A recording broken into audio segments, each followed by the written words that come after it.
So hold on, real quick. To be president of the United States, the Constitution says main requirements: age, you must be at least 35 years old, citizenship, and residency. Natural born on the soil. Yeah. He was only 31. He couldn't have been president. He's 31 years old, bro. He was literally about to, hold on, when is Charlie Kirk's birthday? He was literally about to turn 32, and in 2028, like, okay, I'm just saying, if it's 36, what I'm saying is out of reach. But if it's 35, you're saying he couldn't rank. No, he was still too young, bro. He's still too young. No, so let's just angle. I'm trying to figure it out. Yeah, I don't get it. Like, let's move forward. What's going on? Like, I feel like the women when they say that. Jumping around, you asking a lot of questions, but you trying to like hide your position. What's your position on this? Are you a Charlie Kirk? Yeah, let's get to you. Might not know me, but everybody know my position. Are you a Charlie Kirk? But what were you trying to get to? Like, what was your overarching point? Let's concede. Okay, he can run. Okay, now what? Like, where were you going with it? I actually forgot, bro. Go ahead, Gemma. We was having a lot of people conceding to your point just to try to help you get to your next point. Like, fuck it, I'm not going to contest it at this point. Just go ahead and see where you was going with it. I was going somewhere. Hey, Gemini, I was going somewhere. that car was driving in a circle, bro. That's all right. Come up. It was swerving. It was looking. Hey, he pulled up and pulled off. Kisper. It be like that sometimes. He crashed into some I power. feel like blacks want to support Charlie Kirk, and I don't get it because he was so blatantly against us. I don't see why anybody would find the time to support this young man. No, I wouldn't even say blacks are trying to support Charlie Kirk. For one, blacks being in a conversation or having conversations about it shows the play off for it, because this is a conservative white man that got killed by a white man, but somehow, they need the energy of black people, right? So somehow now, Clubhouse, media, wherever we want to talk about it, we're deeply involved in this conversation. HBCUs are getting shut down. Black people are speaking out, making their videos. I speak about the play. I'm not really a side person. What's the play? I speak about I speak about the play, and the play is literally trying to garner the energy of the black community. Because why did this white man get killed by a white man, and the black community is so involved in the situation? That's the white people. This is harvesting the energy. They have a room right now. The white people called "Who is going to replace Charlie?" Sad face. It's the same thing that happened with Rittenhouse. If you remember, Rittenhouse didn't shoot any blacks. Yeah, he wasn't attacked. Well, he was attacked. I don't think he was ever hit by a black. It was a black dude that was there, I think, with a skateboard. I don't know, but he didn't shoot any blacks. But the thing is, he was like black adjacent because he was patrolling the George Floyd protests. So that's why we're involved with Charlie Kirk, is because he was an outspoken, harsh critic of the black community. So obviously we're pulled into the fray with his assassination, because it could have possibly been one of the Negroes to have done it, even though we know that that's not our type of shit. It's still something that we could have been involved with because of his outspokenness against us. Still involved because, again, it's his outspoken. Man, to redirect the conversation, I have a question, right? Because we are hyper-focused on someone that's not here anymore and is creating a larger impact in his passing than he did when he was alive. But on our side of the fence, our side being anyone that is not pro-Trump, right? Do we have anyone that is our Charlie Kirk, that is actively effectively recruiting the younger generation that's going to come in, the new blood? Like Dr. Umar. Absolutely not. Dr. Umar. Yeah, Dr. Umar. I would think, absolutely no. After seeing how impactful and effective he was and how pertinent he was to their campaign, that we would duplicate that or improve that and utilize it on our side at the same time. Like, you have to fight fire with fire. You can't just sit back and see, okay, they're obviously going to run that play again. That play is working. Matter of fact, they don't even got to run it again. They're going to improve and enhance what's already there. So we need to be doing the same thing so that we can have new energy, new blood, new people coming in on our side with fresh, younger ideas on how to campaign and market and reach a newer generation. We need to focus on that. I think that would be a better thing than to keep talking about somebody that's already done their job and is still doing their job in post-war. And Gemini, will the Democrats have a person that wants to recruit young men? That's ultimately what it comes down to. And that's what Charlie Kirk did. That was his superpower, right? Because the man's dead now. I'm just giving him maybe a little teeny bit of flowers, right? His superpower was galvanizing young white males. And that's what the Democrats do not want to do. You know, they telling y'all, them white male or guys like BT, what they call it? Masculinity, toxic masculinity. Oh, boys shouldn't play football. And that's the culture war that Charlie Kirk was fighting. I don't know if the Democrats want to ever do that. Well, there's like a couple of key aspects that there's a couple of key aspects that a black person is never going to be able to duplicate, which is being that level of vitriolic on a wide platform, right? And be widely respected by the mainstream while being highly vitriolic. Number one. Number two, billion-dollar backers. So those are going to be like the two. So all the Democrats are opponents. All the Democrats are broke. Well, I just take it that $1 billion. That don't make sense. Come on, bro. One second, brother. I take it that $1 billion donors aren't in the business of backing vitriolic black people for the sake of helping galvanize young black people. All you gotta do is do the same thing. He was vitriolic, but it's not true. Jason Crockett got Alex Soros as his backer. Is the way, like he put the medicine inside the Kool-Aid, right? So if you watch the way he did it, like he would have speakers like Nick Fuentes, who was openly racist and would tell you he's openly racist. Charlie Cook, Charlie the KKK was working with. Not allowed on campuses because he was so vitriolic. What Charlie did was he played the middle ground. So I'm not, a white nationalist. I'm adjacent to it, but I'm pro-Christian and everything else living on campus. And then he would bring them in as keynote speakers. So they were on the same campus that would not have them there if it weren't for his platform.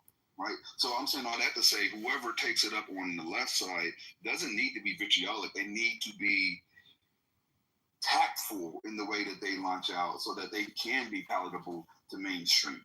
That has to be the goal from day one. But it has to be authentic too, more than anything, Gemini. Kurt was his authentic self. It can't be like a fake kind of phony Democrat. You know what I mean? It could be. You're talking about. So let me just finish this real quick. If you're talking about getting support in a way which is not acceptable as a black person, or I'm saying it for a white person is acceptable. He could be as vitriolic as he wants. He could tone it down and still play the racist card in front of you. A black person can't do that. There's no possible way that would be palatable on any mainstream level if you're being an extremist. But it can be a white guy. Basically, it can be a white guy.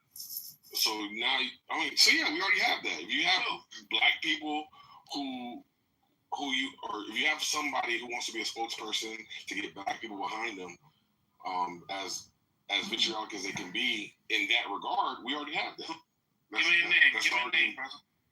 Of somebody that goes after black people. I already said that. I think I said Dr. Umar.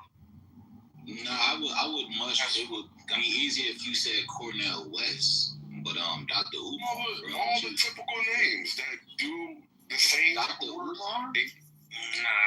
Wait, you don't think that those are people that get support from black people? I mean, you might not like him or respect him, but he's still somebody that's trying to get the job done. The average his level of vitriol. Look at his agenda. Look at his level of vitriol. Not Dr. Umar. He bet his money bad.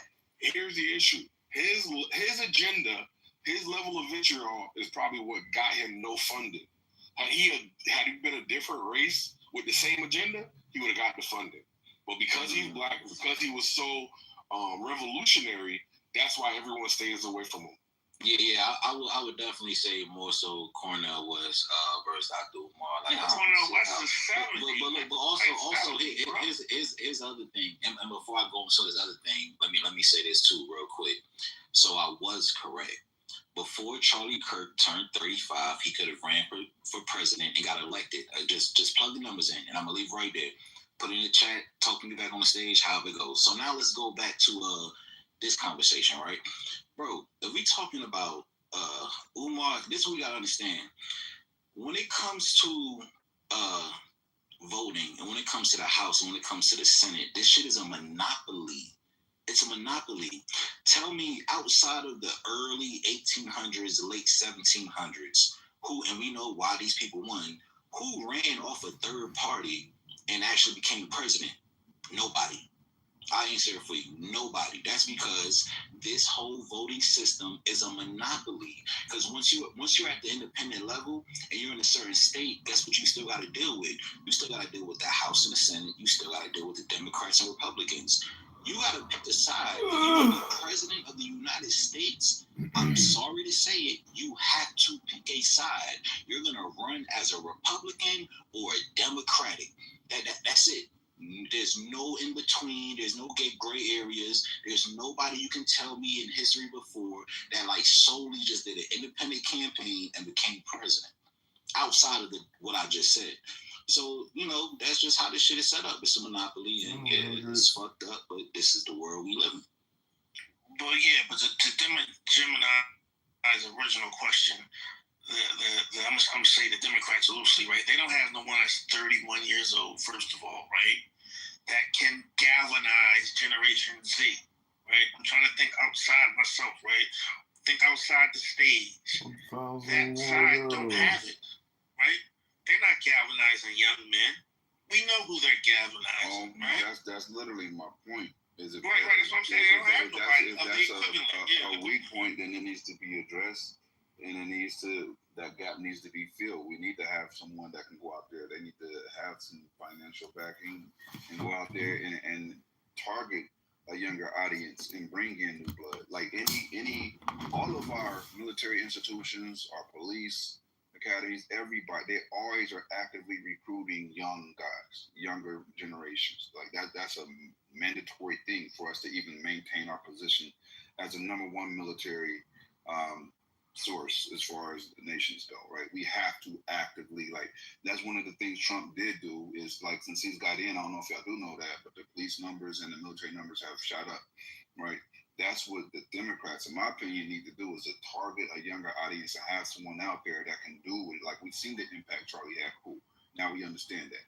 Now we need to move in that direction so we could do that for us. So we have a newer generation that's ready to take up arms and move forward and push the line. Like, we need that. And did somebody put up Wes Moore as a possibility? I mean, we have a lot of people in the Black community, but they just don't have the backing. So maybe we should start backing some of these people. There's that young man who is out of Florida, the youngest African American in Congress. That young man, I can't think of his name right now. You guys know who I'm talking about? Are you talking about Frost? Yeah. He's a very articulate, focused young man, and he could be a leader in leadership for our community. We have a lot of people who qualify, but they need to be backed. Because Charlie Kirk was backed by billionaires. Why he's able to drop out of college? But let me ask you this though, Lisa. Let me ask you this, right? Do you think, from the Democrat side, that the person needs to be a young Black male? Don't you think it'll be just as effective or impactful to have a white guy do it as well? That the race doesn't play as big of a role as the recruitment, the effectiveness of the role of a recruiter that they have, right? Like, if we're looking at the racial demographic of the country, you probably would be better off using a white guy to do it, honestly, because who makes up the majority of the country? You can't just go after the minorities. I'm not trying to get a bunch of Black people in here. I'm trying to get a bunch of people overall, as many people through the doors as possible, every fucking nationality. Who breaks the tie, though, Gemini? Let's say white America and the United States has split 50-50 on their beliefs on who they should be in office. So now who breaks that vote? Who's a tie-breaking vote at that point? Black America, right? We are. Right, but we got to get to that point. So let's get there. That's what I'm trying to say. We need to get to that damn point. So we need to use whatever tool. Like you can't. I don't care about the color of the tool. It could be purple, as long as they can get us there and bring new people in. And they're effective, and we see the numbers, we see the stats and facts. Then that's what we need. Well, we still need somebody because young black kids need a black man to look up to emulate. We can't have, unfortunately, I hate to say this, we can't have white people being our leaders on a local community level. That doesn't make sense to me. I agree with you. So what if we do what they did? Because We got like that. Y'all a bunch of racists. All the crime rates dropped. All of them. Hey, Lee. From Alabama, Birmingham.